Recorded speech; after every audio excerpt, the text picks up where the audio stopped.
Hi, I'm Senator Tim Scott from South Carolina. On the Senate Energy and Natural Resources Committee, my Republican colleagues and I are working to unleash the power of America's energy sector, which will create jobs and keep more of your hard-earned money in your own pockets. Unfortunately, President Obama cannot say the same. The president is so out of touch with unemployed Americans that he thinks tens of thousands of Keystone XL construction jobs are a blip and not a jobs plan.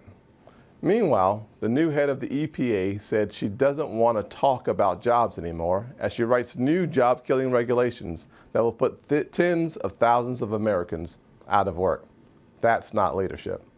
In fact, President Obama's failed leadership on energy policy will cost every American family more when you buy food at the grocery store, take a family vacation, or turn your air conditioner on this summer.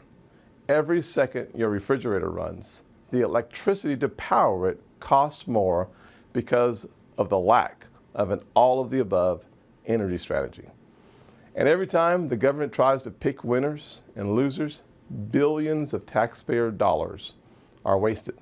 This mindset disproportionately affects lower-income Americans as energy costs consume a quarter of after-tax income for families making $30,000 or less. The bottom line is the price of energy is higher because of the president's failed policies. When it comes to resources, no nation on earth has more options at its disposal than America. Oil and natural gas alone support over 9 million American jobs and contribute more than $1 trillion to the U.S. GDP per year. Unfortunately, the Obama administration has actively blocked and delayed new American energy production, continuing our dependence on dangerous foreign countries for energy. And the administration continues to block projects such as Keystone XL pipeline, which would support 40,000 new jobs. There's no disputing the fact that energy production is down on federal lands and waters that President Obama controls. When President Obama took office in 2009, nearly all of our offshore areas were newly open to American energy production.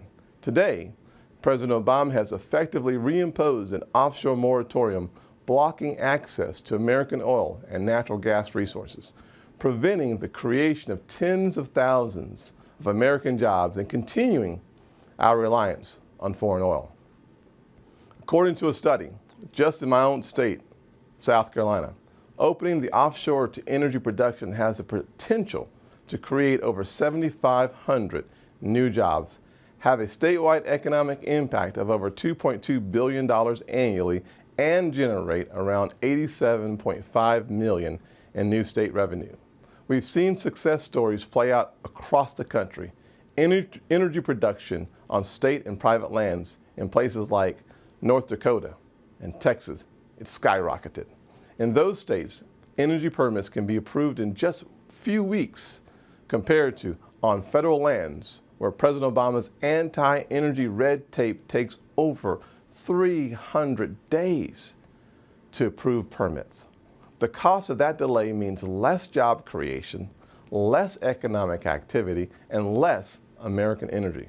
So instead of playing politics with energy, we have a plan to jumpstart our economy with it.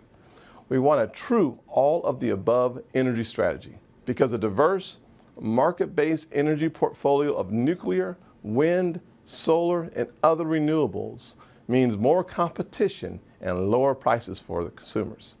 Republicans will work to stop government policies that are driving up energy costs, preventing businesses from hiring new employees. There is simply nothing Americans cannot do if the innovation and ingenuity of the private sector is allowed to flourish in the open market. Opening access to responsible energy production will lower prices, create jobs, grow our economy, decrease dangerous dependence on foreign oil, and lower the deficit by adding much-needed revenue to the Treasury. Republicans will continue working to get government out of the way, which will unleash the potential of a new American energy economy, creating jobs, bringing costs down, and keeping more of your hard-earned money in your pockets. Thank you, and God bless America.